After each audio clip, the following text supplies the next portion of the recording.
Hi friends, പുതിയ വീഡിയോയിലേക്ക് സ്വാഗതം. ആപ്പ് കൈസാ ഹെ ഹും ഹോ ഹാ ഹൈ ഹൈ ഹോ. ആപ്പ് കൈസാ ഹെ ഹേ. എന്തിനാണ് ധ്യാൻ ശ്രീനിവാസൻ ഇങ്ങനെ ട്രോളെന്ന് എനിക്ക് പലപ്പോഴും ഞാൻ ചിന്തിക്കുന്ന കാര്യമാണ്.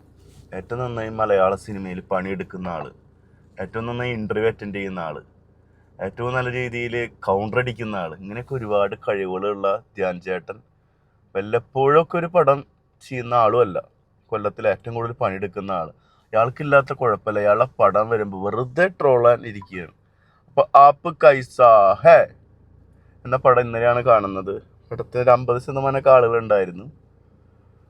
പടം ഒരു ബാച്ചിലർ പാർട്ടി നടക്കുകയാണ്. ധ്യാൻ ശ്രീനിവാസൻ്റെ കല്യാണം, അത് റിലേറ്റഡ് ആയിട്ടുള്ള കുറച്ച് കാര്യങ്ങൾ. പാർട്ടി ആകുമ്പോൾ നമുക്കറിയാം ഓരോ മൂഡാണ്. പിന്നെ 2 കൂട്ടുകാരന്മാർ കൊടുക്കുന്ന ഒരു പണി, ആ പണിയോടെ ആള് വേറെ ലെവലിലേക്ക് ഒരു ആപ്പ് കിട്ടുകയാണ്. ആപ്പിലൊന്നും നിൽക്കുന്നില്ല, വേറെ ആപ്പ് കിട്ടുന്നുണ്ട്. അപ്പം അത് ഊരിപ്പോരുണ്ട്.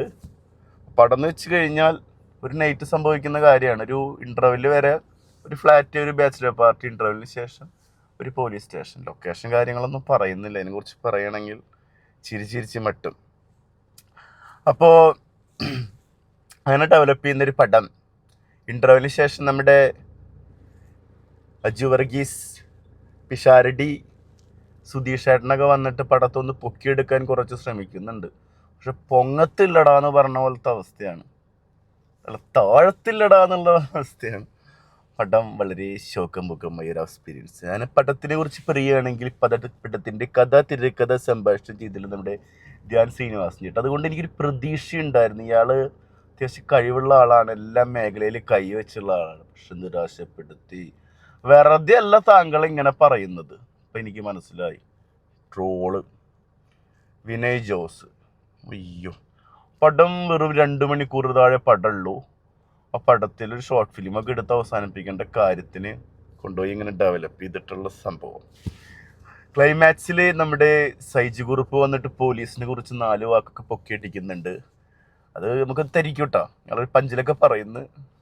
അതുപോലെ ശ്രീനിവാസിന് വയ്യ, നമുക്ക് എല്ലാവർക്കും അറിയാം. ആ റോളൊക്കെ എന്തിനാ ആൾ കൊടുത്തെന്ന് എനിക്ക് സംശയമുണ്ട്. ആളൊരു ഹൈക്കോർട്ടിലാണ്, അങ്ങനത്തെ ഒരാൾ, സംസാരിക്കാൻ ബുദ്ധിമുട്ടൊരാൾ. പിന്നെ പോലീസ് സ്റ്റേഷനൊക്കെ ശോകം. ഫ്ലാറ്റ് പിന്നെ രസമായിട്ട് ചെയ്തിട്ടുണ്ട്. പെണ്ണിൻ്റെ ഫ്ലാറ്റാണ്, കല്യാണം ചെയ്ത് താമസിക്കുന്ന ഫ്ലാറ്റാണ്. രമേഷ് പിഷാരടിയൊക്കെ വെറുപ്പിക്കലിൻ്റെ അങ്ങേയറ്റാട്ട.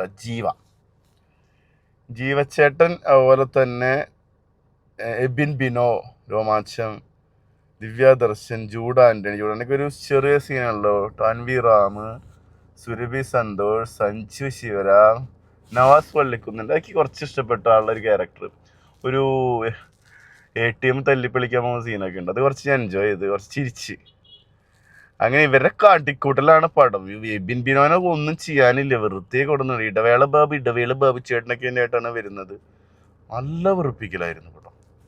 സുധീഷ് ഏട്ടൻ താടിയൊക്കെ വെച്ചിട്ട് പോലീസുകാർ, ശബരിമലയ്ക്ക് പോവാണ് ആള്. ടോട്ടലി ഒരു മേഖലയിലും ഇൻ്റർവെൽ വരെ നമ്മുടെ കൂട്ടുകാരൻ്റെ അടുത്ത് പറഞ്ഞു ഇൻ്റർവെല്ലിന് നമുക്ക് ഇറങ്ങിപ്പോകാം എന്നുള്ളൊരു അവസ്ഥയിലായിരുന്നു. പക്ഷെ ഇൻ്റർവെല്ലിൽ എനിക്ക് കാർ എടുക്കാനുള്ള ബുദ്ധിമുട്ട് കാരണം വേറെ മുമ്പത്തെ കാർ എടുക്കാൻ പറ്റില്ല. അതുകൊണ്ട് ഞാൻ പടത്തിലിരുന്നു. പക്ഷെ ഇൻ്റർവെല്ലിന് ശേഷം പടത്തിൽ ഞാൻ കുറച്ച് കൗണ്ടറുകളിൽ ചിരിച്ചു വിട്ടു. ഇൻ്റർവെല്ലിന് ഇറങ്ങിപ്പോയിച്ചെങ്കിൽ അതെനിക്ക് നഷ്ടപ്പെട്ടായിരുന്നു. പക്ഷെ എന്നാലും ഒരു ഷോർട്ട് ഫിലിമിൽ അവസാനിപ്പിക്കേണ്ട ഒരു പടം വെറുതെ 1.25 മണിക്കൂർ വലിച്ചു നീട്ടി. കുറച്ച് ആ പെണ്ണുങ്ങളൊക്കെ ഇരുന്ന് ചിരിച്ചിരുന്നു, ചേച്ചിമാരൊക്കെ ഇരുന്നിട്ട്. ചില കൗണ്ടറുകൾ രമേഷ് പിഷാരടിയൊക്കെ ഉള്ളത് കൊണ്ട് ടോട്ടലി ഇവർ സംസാരിക്കുന്ന കാര്യങ്ങൾ ഒപ്പിയെടുത്തേക്കുക. മറ്റേ ക്യാമറ എവിടെ വെച്ച് ഇവർ സംസാരിക്കുന്ന കാര്യങ്ങൾ ഇങ്ങനെ ഒപ്പിയെടുത്തേക്കുക. ഇതിൽ കൂടുതൽ പറയണമെന്നൊന്നുമില്ല. അതിൻ്റെ ഇടയിൽ ബാച്ചിലർ പാർട്ടി ആണല്ലോ, അപ്പോൾ അതിൻ്റെ ഇടയിൽ പഴയ പ്രണയം, പിന്നെ A to Z കാര്യങ്ങൾ ഒക്കെ വരുമല്ലോ. അപ്പോൾ അതൊക്കെ ആയിട്ടുള്ള പ്രശ്നങ്ങൾ. നല്ലൊരു ആപ്പാണ് കിട്ടുന്നത്. ആ കല്യാണം മുടങ്ങാണ്. എന്നിട്ട് ഒരു വേറൊരു ആപ്പ് കൂടി കിട്ടുന്നുണ്ട്. അത് കഴിഞ്ഞിട്ട് വേറൊരു ആപ്പും കിട്ടുന്നുണ്ട്. പടത്തിന് 2ാം ഭാഗം ഉണ്ടോയെന്ന് സംശയം. അങ്ങനെയാണ് പടം നിർത്തിയുള്ളത്. അപ്പോൾ എനിക്കൊരു വളരെ മോശം എക്സ്പീരിയൻസ് ആണ് ഈ പടം കിട്ടിയത്. ഇരുന്ന് കണ്ട് തീർത്തൊരു അനുഭവം. അപ്പോൾ നിങ്ങൾ കണ്ടിട്ട് ചിലപ്പോൾ എനിക്കോ ഈ അങ്ങനത്തെ അനുഭവം കിട്ടി, നിങ്ങൾക്കൊക്കെ നല്ല എക്സ്പീരിയൻസോ പടം കണ്ട് കിട്ടിയിട്ടുണ്ടാവുക. It's my personal opinion. അപ്പോൾ നിങ്ങൾ പടം കണ്ട് നിങ്ങളുടെ അഭിപ്രായങ്ങളും കാര്യങ്ങളൊക്കെ ഒന്ന് അപ്ഡേറ്റ് ചെയ്യും. Okay, thank you.